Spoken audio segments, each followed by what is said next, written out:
Hey guys, this is Danny Boy. So I found my key, and I found that secret, so we can now finally progress.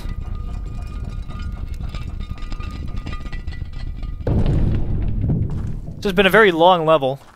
This has all just been one big level. I haven't found the way down. They're definitely getting bigger. I think this is just level 2, actually, at that.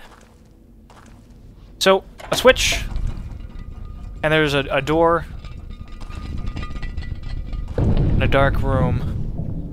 And a teleporter. And a pit. Oh, and I just realized this is a shortcut back, in fact. I realized it in-game as well.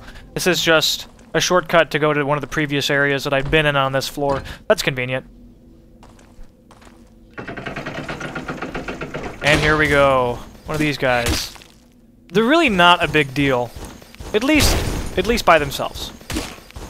Especially if you have room to work. But I could... I mean, look how quickly I killed him now with my new fancy stuff. I could even just stand toe-to-toe with him at this point and kill him quick enough, really.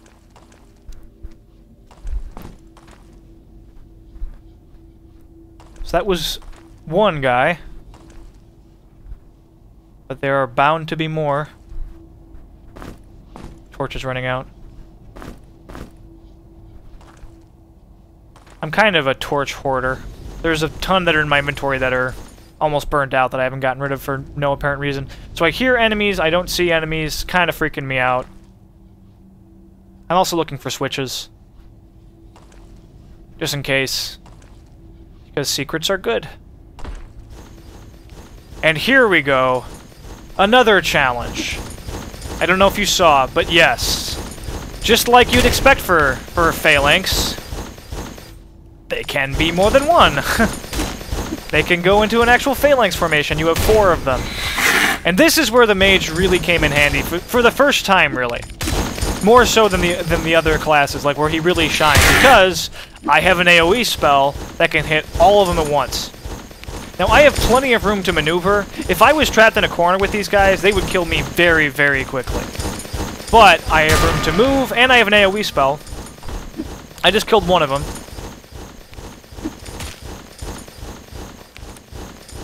And now I will kill the rest. Oh, all but one, but he'll go down. Die! Then I missed 15 times, so it could be anticlimactic. But that's that. I don't think I even bother to pick up all their crap. Maybe I do. It's heavy and I can't, like, sell it or anything, so... So, that could have been a lot harder had I not had a mage. Because I just was able to kill all of them at once. Otherwise, I'd have to slowly kill each of them individually. So, really, really useful there. Another one of the scary faces. Unlootable dead guys. Which kind of surprised me. Figured I'd be able to, like, steal their armor or something. And I'm about to get a new spell. Or rather, I already have it. I have the scrolls for it, so I know how to cast it, but I will finally have points to actually be able to cast it. I do not know what spell question mark means, by the way. Skipping past a bunch of inventory management. And I see a switch. And I hear badness. There we go. I assume that if you can actually manage to flank these guys from the side or whatever, you will do more damage to them because you're bypassing their shield. I assume shields only work from the front. Probably is the same thing with your characters as well. That would make sense anyway. This game is a lot about positional combat. So, I cast my fancy new frost spell, and it seems to do comparable damage. Yay, secret! It does about the same damage as Fire Burst, the difference being it's a line spell that I can cast from very far away, whereas Fire Burst I have to be within like 1 or 2 squares of them or so. Very close. That's advantageous. It also does have a travel time, though. And yay, I finally found potions, so I can finally heal myself if the going gets tough. I have to actually manually go in my inventory to use them. This is actually a really solid secret. Better armor, potions, I think I got a spell scroll. Good stuff.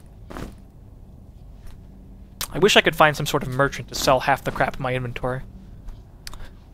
I'm sure I'm going to wind up discovering that, oh wait, yeah, it's totally pointless to carry anything that you don't actually need.